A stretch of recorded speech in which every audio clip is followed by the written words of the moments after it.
Oi, oi! How you doing? You all right? I hope so. Right, let me just check. I can see some flashing green dots, which is fucking fantastic because it means that you can hear me this week, whereas you couldn't last week, which was, I'll be honest with you, broke my tiny little heart. It really did. I had to do the whole thing again, and I was much funnier the first time.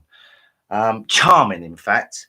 I would have fucked me, and I'm not usually that keen on myself, so I apologise for it, but it was only really me that was hurt by it. Okay, so this week, hello, brothers, sisters, and non-binary hipsters. Let me get that in there.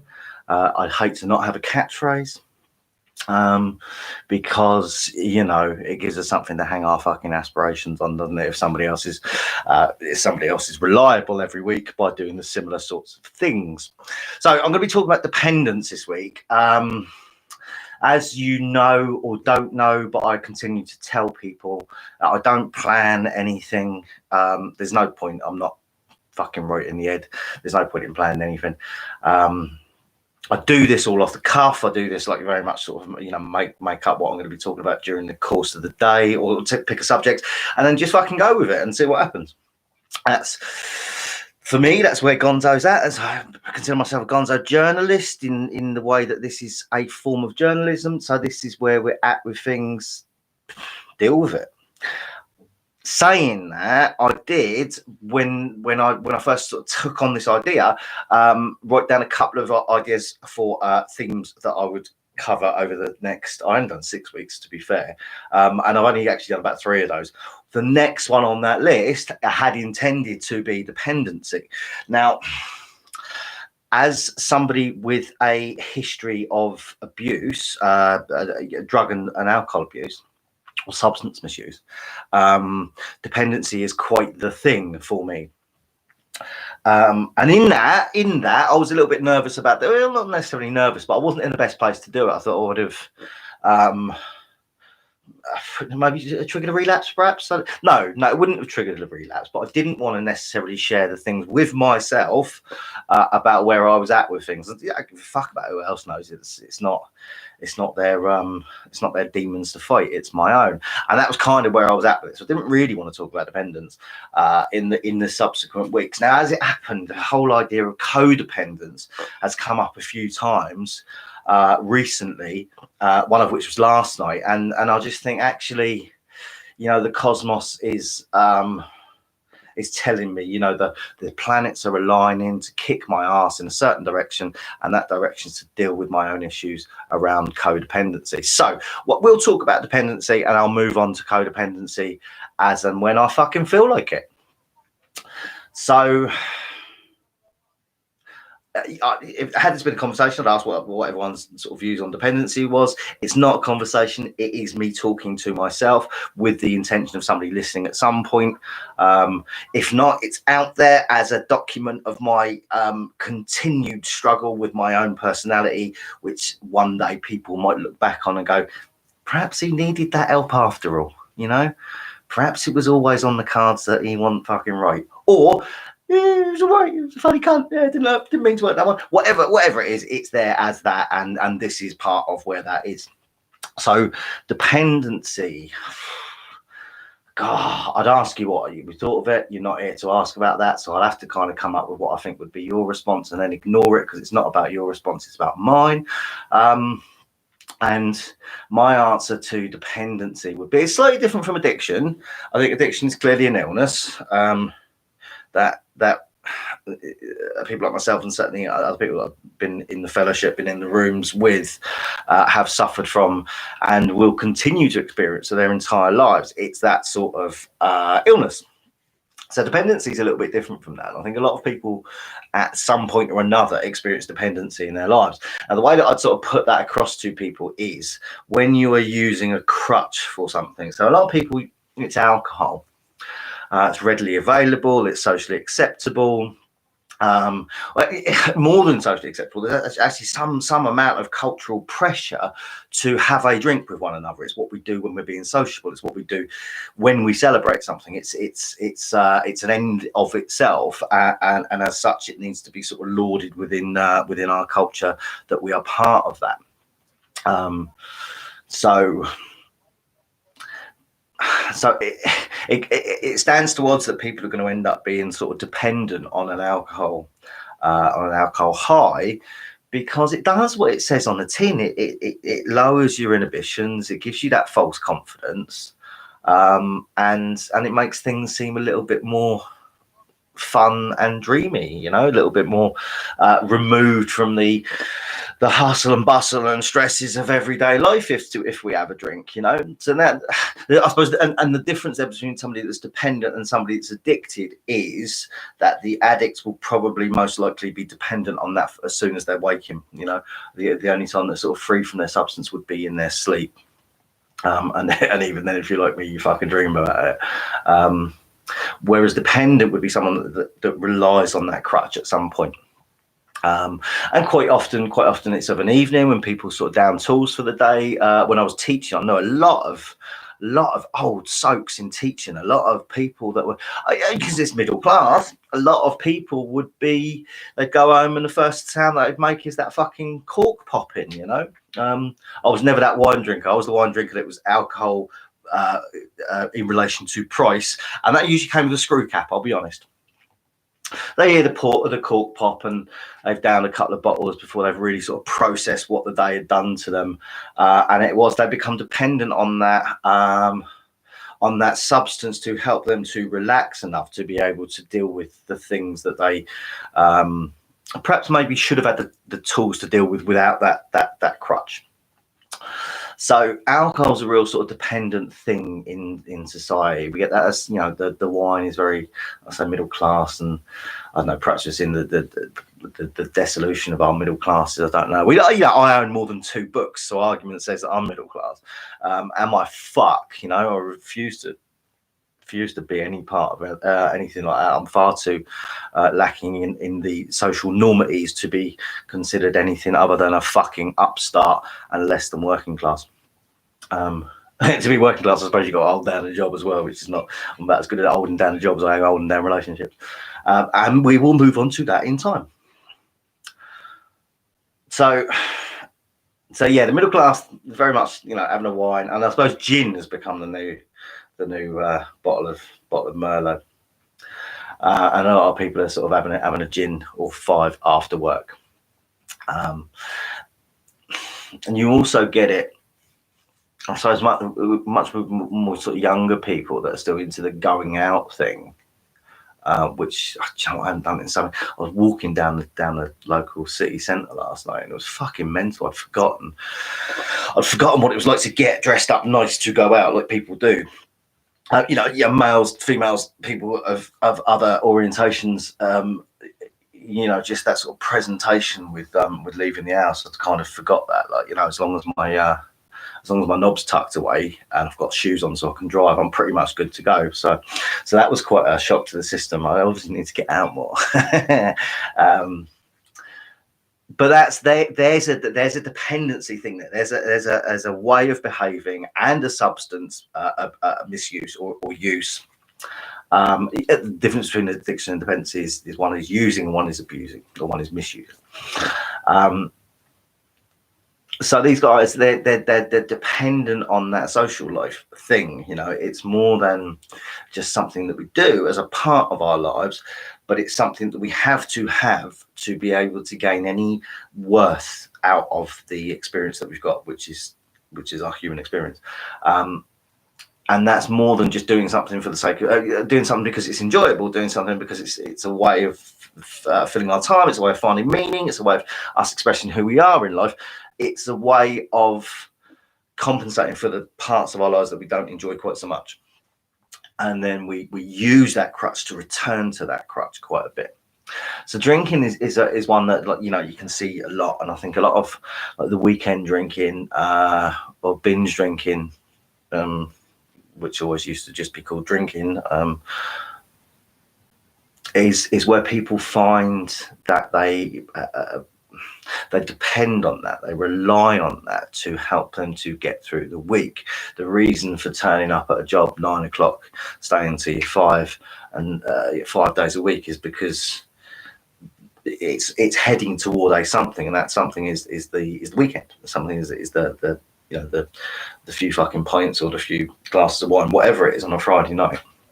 And then dance. I believe other humans dance. I'm familiar with that concept. And that's okay. I'm not suggesting that all of those things are inherently bad. All those things are inherently normal within Western society to do. And dancing and imbibing of intoxicants has been very much part of human culture for millennia. So it's not that I'm looking to knock that at all. It's great. I just can't do it because of my addictive disease. However, if I could, I fucking well would be, because it's a giggle. But it's when it becomes more than a giggle, it's when it becomes a crutch that we need to rely on, that we've got that whole dependency issue there to come back to as something that perhaps we need to talk about societally. Perhaps we need to talk about with ourselves, when we sit with ourselves and really consider what it is that what's important to us, and what's the reason for us sort of getting out of fucking bed in the morning. So my intoxicant of choice to begin with was solids. It was puff. It was marijuana. It was some, fucking big lumps of soap bar. And I became absolutely dependent on that because I would need it, or I'd consider myself having to need it before getting up in the morning, before leaving the house, before having something to eat. Even I would consider it. There was, I'd need the munchies to be able to eat. And the fucking shape of me now, I clearly haven't got a problem with eating anymore. But I gave myself the conditions that would make me have to be reliant on something. Does that make sense? I'd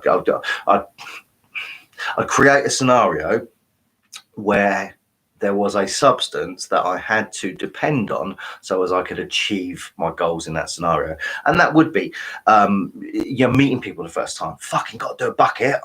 Imagine if I didn't, and then something bad happened, so I'd need to depend on it for that. Did people do buckets still? I don't know. Most of the time, there wasn't even a bucket involved. There wasn't even any fucking water involved. But we always called them buckets. The answer's on a postcard if you're still using that method. But it used to be, I couldn't go to school without having a bucket. I couldn't go to, later on, it was college and university and job interviews and things like that, without having a bucket, or 2 or 3 or 4.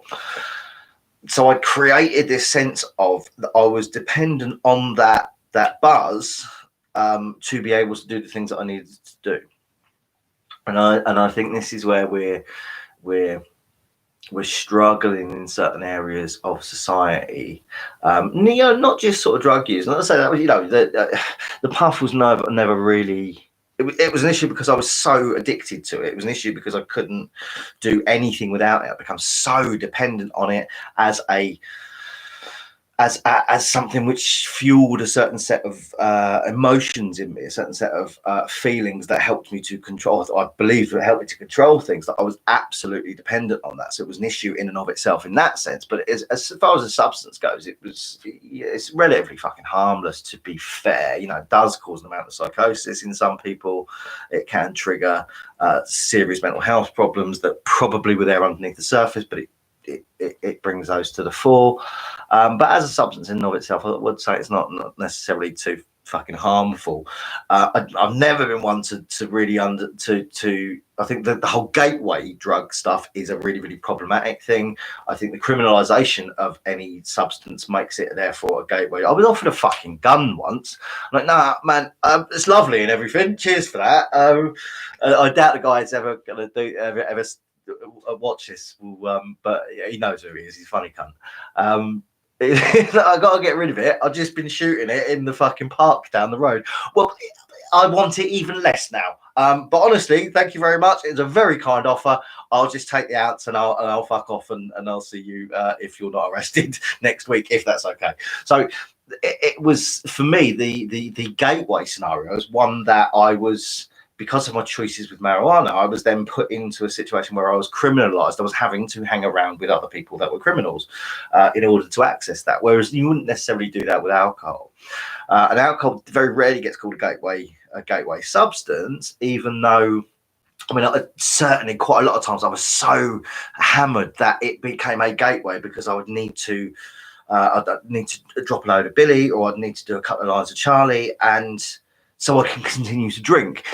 So there was an argument there that was a gateway substance, even though I disagree with that as well. But I think the drug thing, it becomes a problematic issue because the criminalisation in and of itself was something which then opened up avenues that I went down sort of criminal routes with, that I never would have got involved in otherwise. You know, carrying fucking weapons and intimidation tactics, and fucking hell, we threatened to burn some guy alive on his doorstep one night. You know what I mean? Because he sort of owed us an amount of money for things, and throwing petrol everywhere just to freak him the fuck out.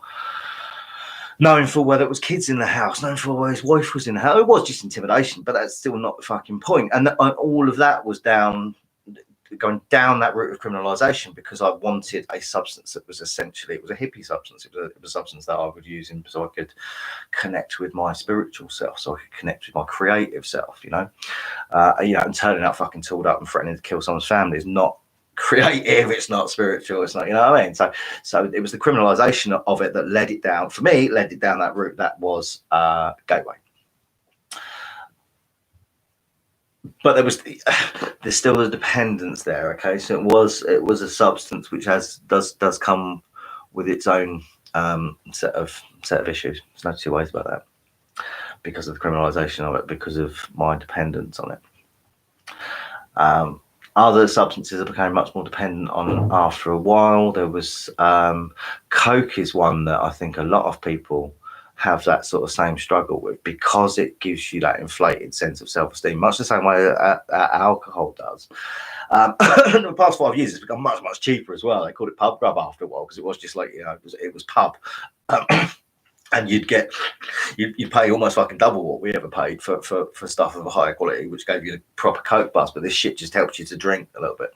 The same reason we used to do fucking speed, but the quality of speed got so much better that everyone's teeth fell out, so they want, you know, and it's a dirty drug as well, so people wanted to look a bit more sort of 80s about shit, you know what I mean? But the cocaine does cause quite a lot of dependence, not necessarily addiction, but dependence with people, because that is the thing that allows them to go on a pool. That is the thing that allows them to feel like they fucking look good in the clothes that they're in, you know, to feel like that they are able to go for that job interview that they probably wouldn't have gone for without that chemical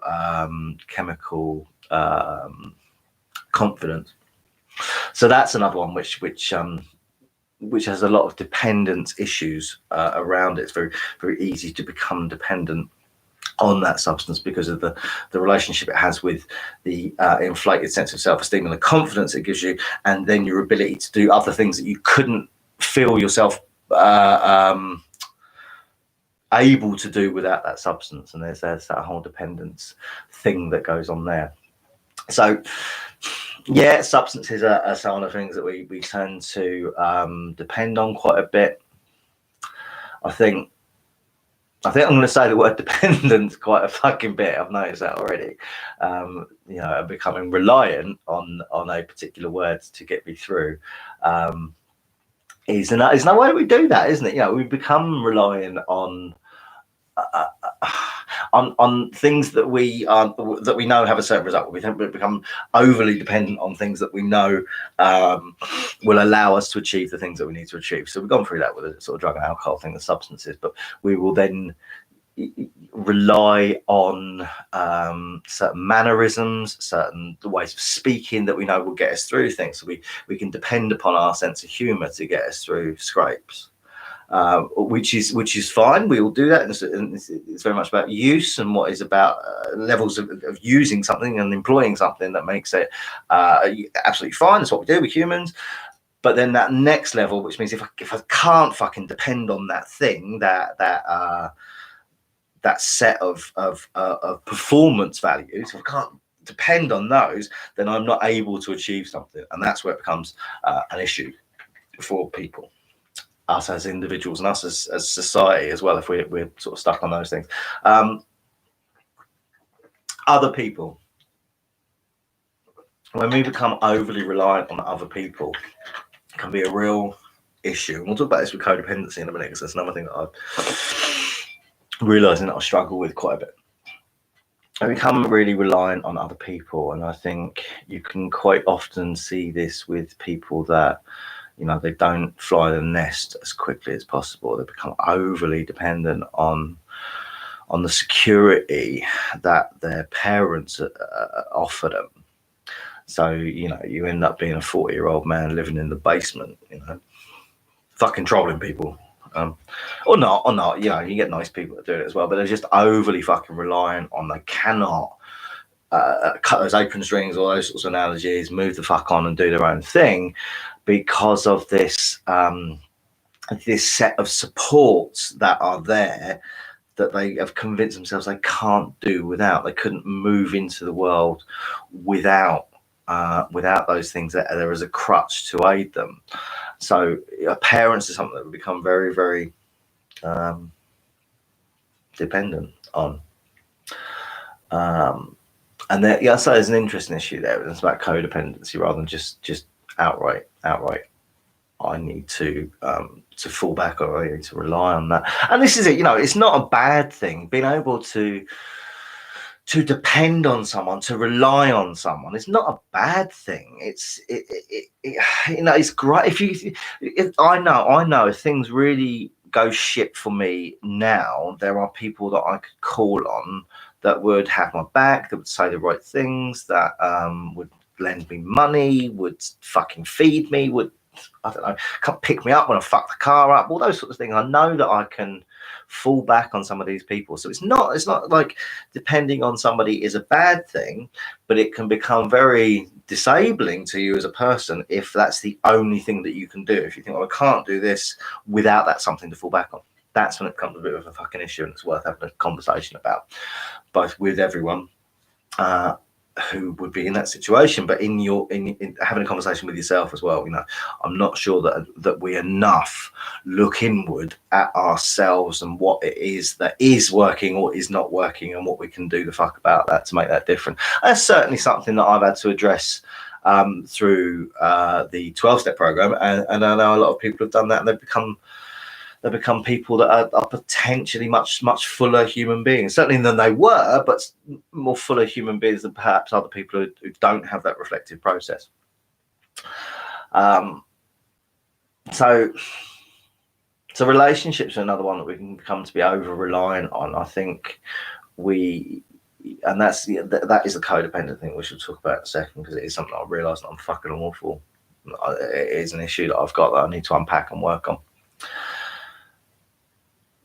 But there's lots of things, isn't there? I think, you know, there isn't a football hooligan like there used to be. That's largely been sort of smashed along with loads of other groups, like, you know, unions and things like that, where it was this collective identity that gave us the courage, inspiration, I don't know, just gave us that security to continue to be ourselves within a something. And of course, they you know, in the West, those things have been you know, systematically eroded for quite some time. The sort of notion of community, it is being destroyed as we get further along. The notion of family, that is being destroyed the further we get along. We've had this cult personality thing that we've bought into, and we've quite happily gone along with.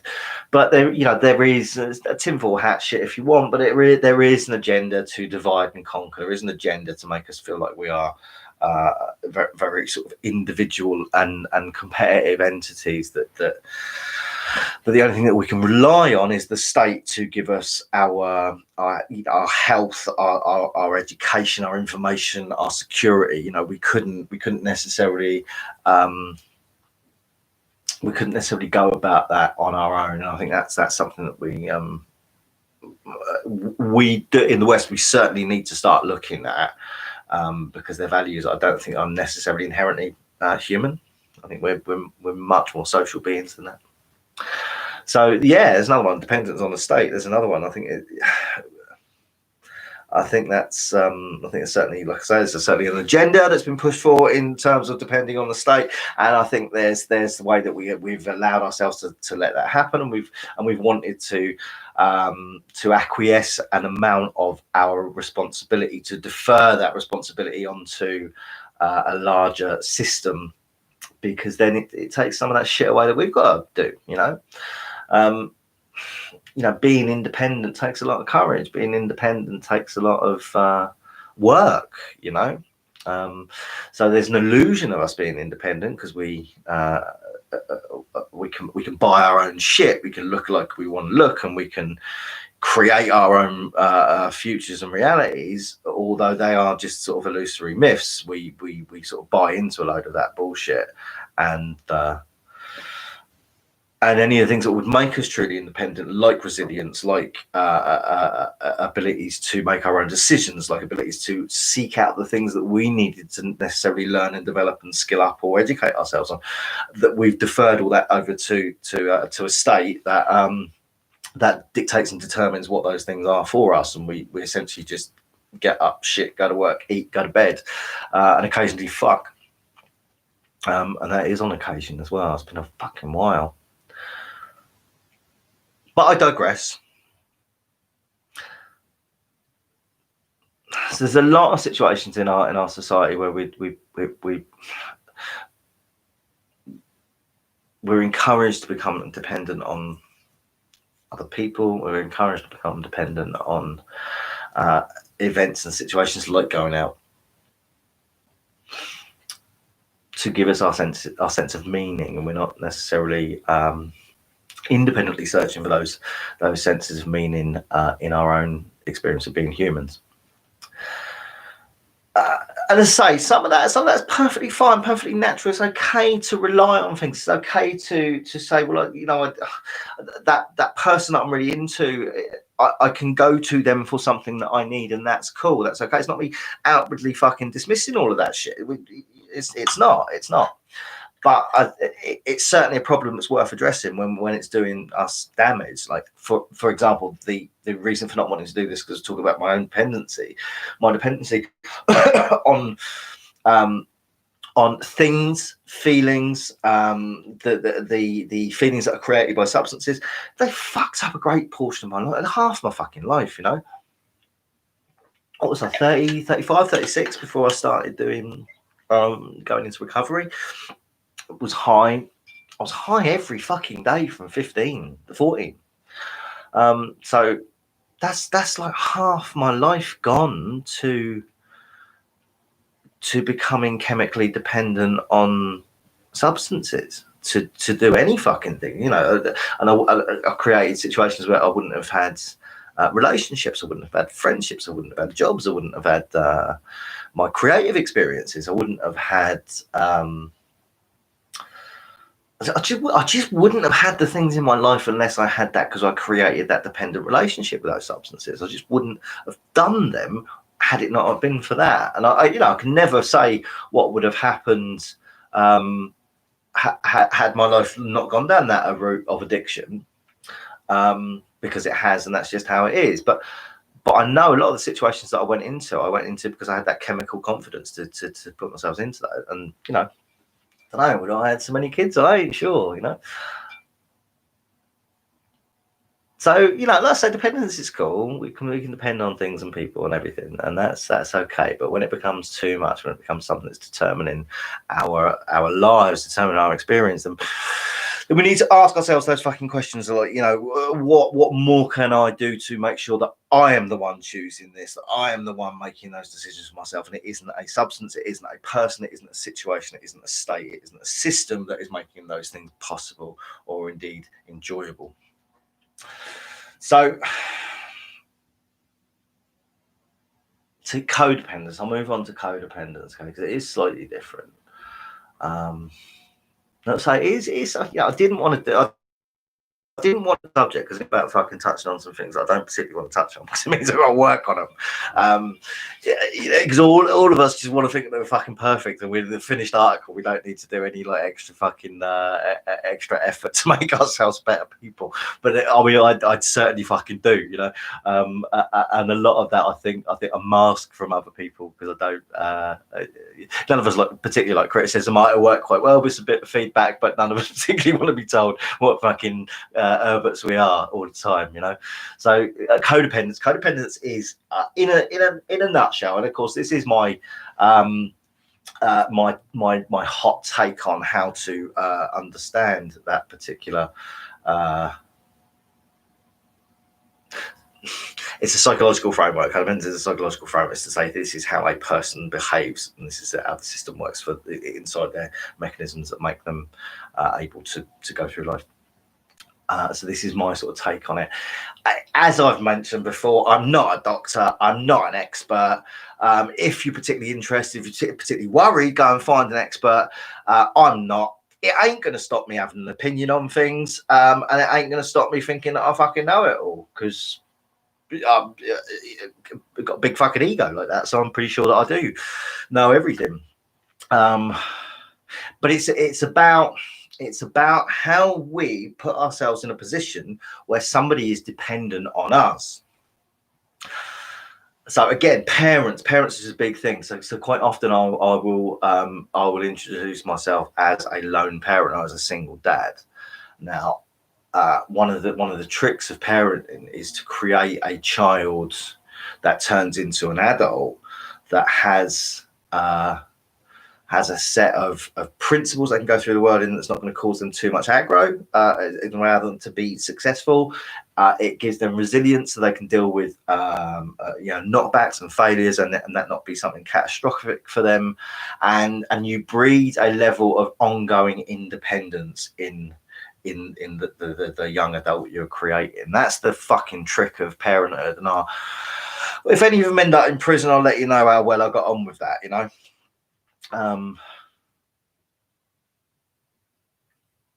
But we fall into that area of codependency as something, people who suffer or go through codependency as something that we need to overcome, when we relate to the world as, hi, I'm Darren and I am Jacob's dad, Charlie's dad, Theo's faithful mate. Rather than I am Darren, who happens to be a father as well. So my whole being is wrapped up in those little guys depending on me for everything that makes life worth living for them. So you see that quite a lot with parents being people that they experience, or they go through, they suffer, or their personality type is one that's codependent. They will catastrophize the child's experience of the world, so the child needs to keep coming back to the parent. Oh, don't go and live in London, dear. What about all the foreigners? That sort of stuff. I think that was a Russell Brand sketch. What about your asthma, dear? That was the Russell Brand gig on that. But that's the type of parents that we're talking about. It's the ones that, we couldn't possibly do that because I wouldn't be there to help you. So we stifle their independence, we stifle their resilience, because otherwise they wouldn't be coming back to us, and we wouldn't be getting that validation of us as that was all that we were. We were the people that made sure that somebody else made their fucking their life worthwhile. So yeah, the codependence thing is, like I say, it's something that I sort of touched upon as, oh fuck, I've really got to do something with that, because I am fucking awful for it. I think the whole setup of my my business, my charity, whatever, I very rarely use the word "my" because it is dependent on a team, and it is dependent on a community that feeds into that, which is very beautiful, and it's very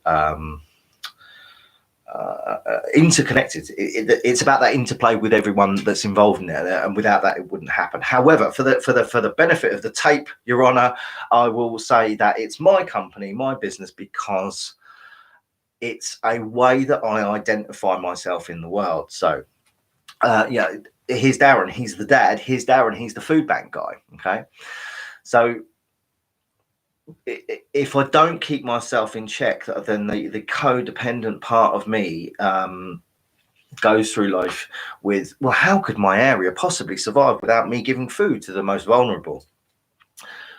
And of course, that means that I could never assist my area to get into a place where it was completely self-reliant, because then it wouldn't depend on me, and that would be catastrophic because I'd lose a part of my identity, And that's not To be fair, I've been aware of that for a while, and I work with that, and that's why I use the us in ways of describing it. Because I think if I'm really, really confident that I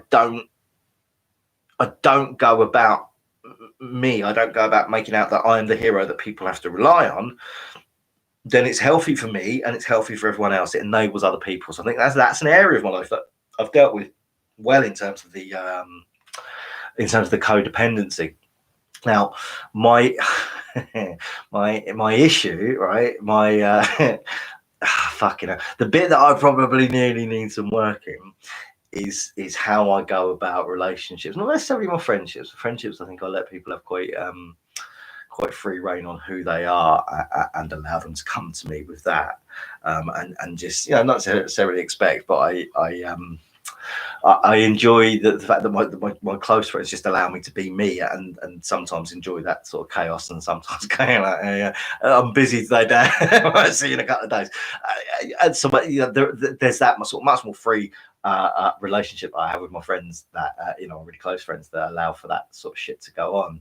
I think I know the area that I need to work with me as a codependent is the relationships I get into. I've had some real fucking horribly failed relationships, because I go into this with this rescuer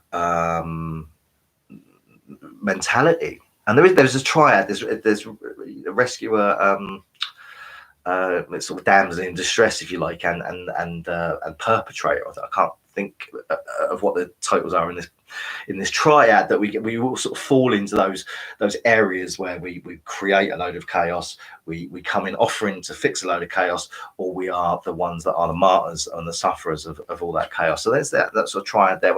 I'll try and remember what the name is. Again, I'll put it in the comments. I fucking won't. I'll email it to you if you ask me. I won't.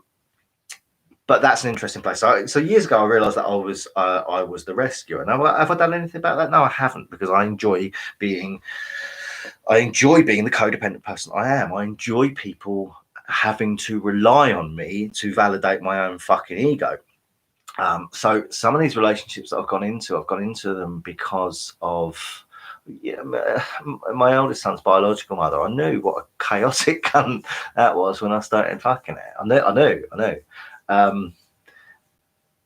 But the rescuer part of me, which I now realise is that codependent sufferer, is that the whole relationship was based on, well, I can save you from being a slut. I can save you from, and I don't use that word lightly. I wouldn't necessarily describe anyone from any sex or gender as being that, because it's coarse, it's crass, it's rude, and it's fucking horrible.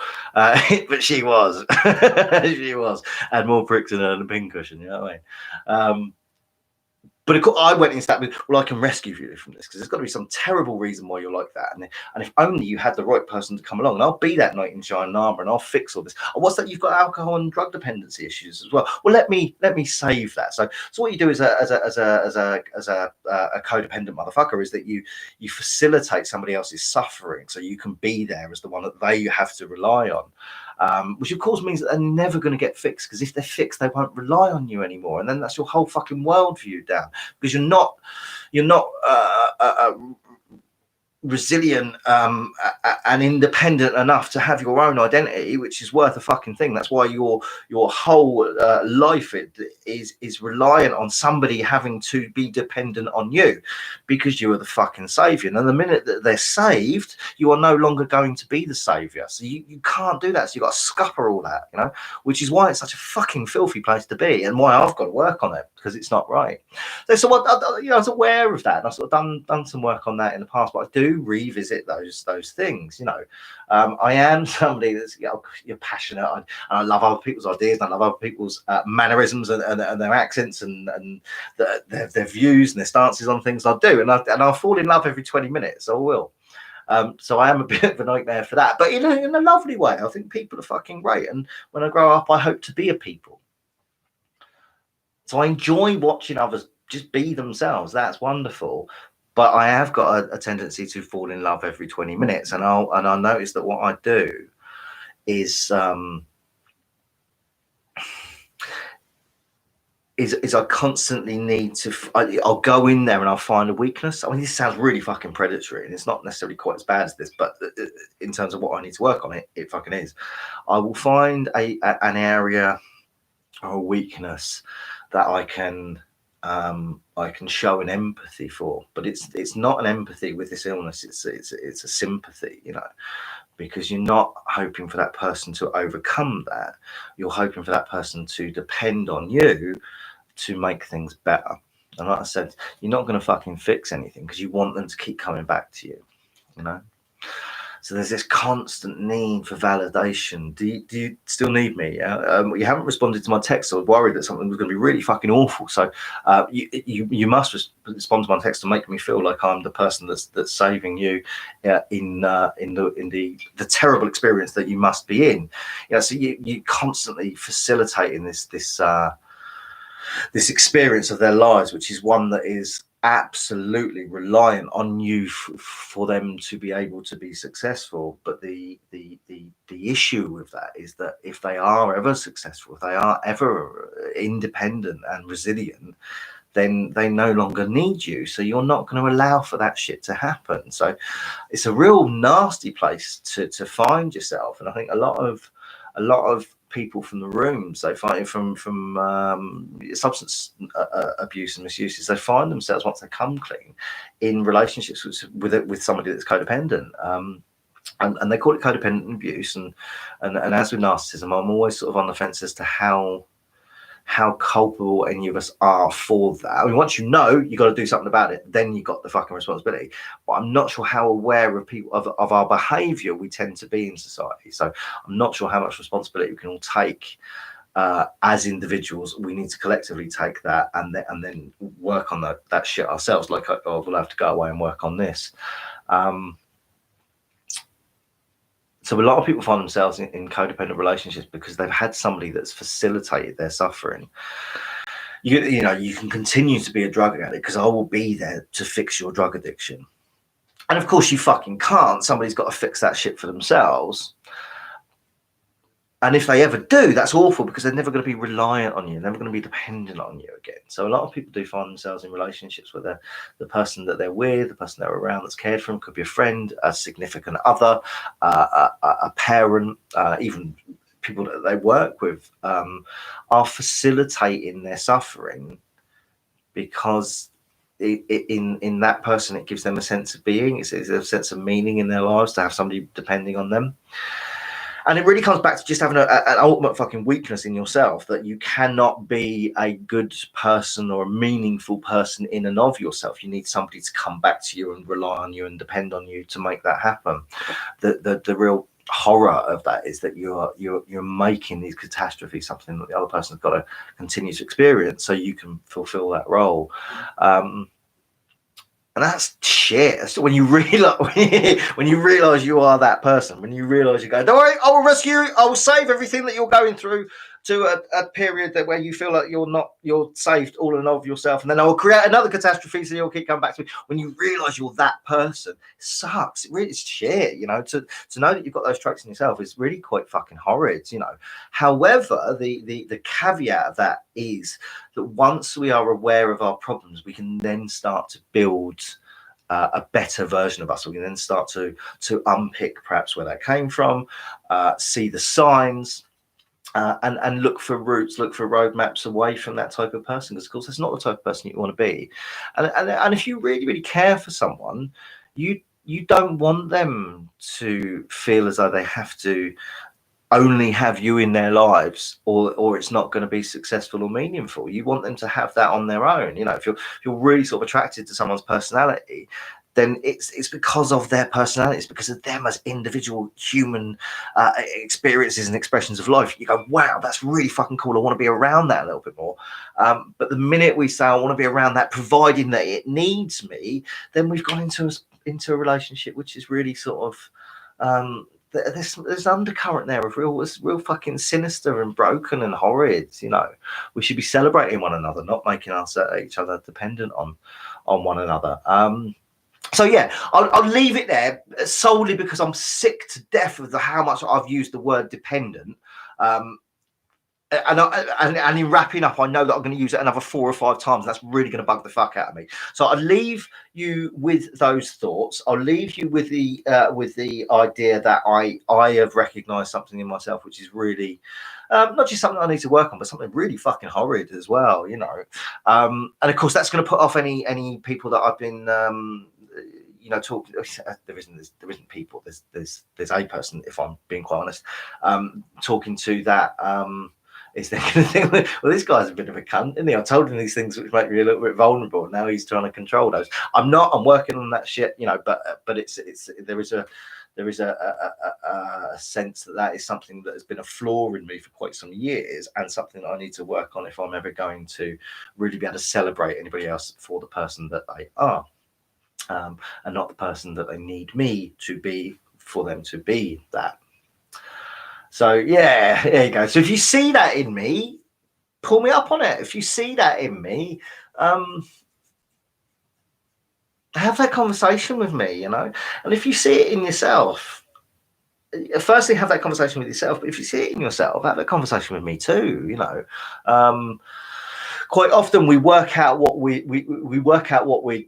doing by having that open debate with things. I mean, the whole fucking reason for me doing this is so I wasn't just dad. I wasn't just the food bank guy. I wasn't just, you know, the Darren that people come to because he sounds like he knows what the fuck he's on about and he's been through certain shit. I didn't want to continue going down those roles where to have an identity of my own, people needed to depend on a version of me. So I wanted to break that codependent cycle by having this podcast, which is a way of me expressing my own ideas, my own sense of who I am and meaning in the world. So it's a way of me breaking that codependent cycle. Now, I wasn't quite aware of that at the time of doing it. And as I say, with this mirror that's been held up with me with these terms, I'm starting to unpack a little bit and realize a little bit more about myself. So thank you for listening or not listening to me doing that. Please join in again for subsequent breakdowns I may or may not have. I will. But I will leave it there, as I say, for a load of reasons, but largely because I'm fucking sick to death of me hearing myself use the word dependent.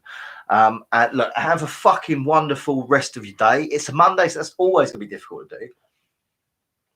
Part of the reason we're doing this is because Monday sucks, and I just want to be a nice fucking break for be a nice break for me, be a nice break for people, just to have a little bit of something extra in the day, or not, as the case may be.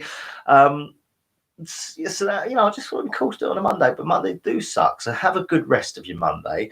I haven't necessarily. I've got a list somewhere. I fucking lost it of what may be coming up next week. But like I say, I do change that quite often. So don't expect me to actually come up good on what it is that I'm saying that I'm going to do. But I will certainly give it a go of finding it. However, if you would like me to talk on a certain subject, so if you think I'm going to challenge this fat cunt to come up with something on the fly, then chuck me a one word. Usually does, but 2 or 3, I'll do that as well. I'm not averse to sequences of words. Throw me an idea, throw me a theme, and I'll show you my opinion on it. You got any feedback other than that? Yeah, please, write it on a self-addressed envelope and send it to who gives a fuck. Because I do give a fuck. I do give a fuck about what people think. But I don't want you to become dependent on me, because I'm working on that shit and unpacking that shit. So look, have a good one. God bless. Salam alaikum. Whatever it is that you express your spirituality. Namaste, motherfuckers. Have a great time in whatever it is you're putting your time to. Please take care. It's a fucking horrible world out there. It's also a beautiful world. So don't get tied up in all the negative shit that we can go through too. Enjoy it. Enjoy being around people. Enjoy them for what they are, and enjoy being yourself while you're doing that. Okay. And if you can't do any of those things, try not to get caught. All right. God bless, guys. I'll see you all again soon. Or, well, I won't see you, but you'll see me talking to someone as though they're there. All right. God bless. Ta-da. Bye-bye.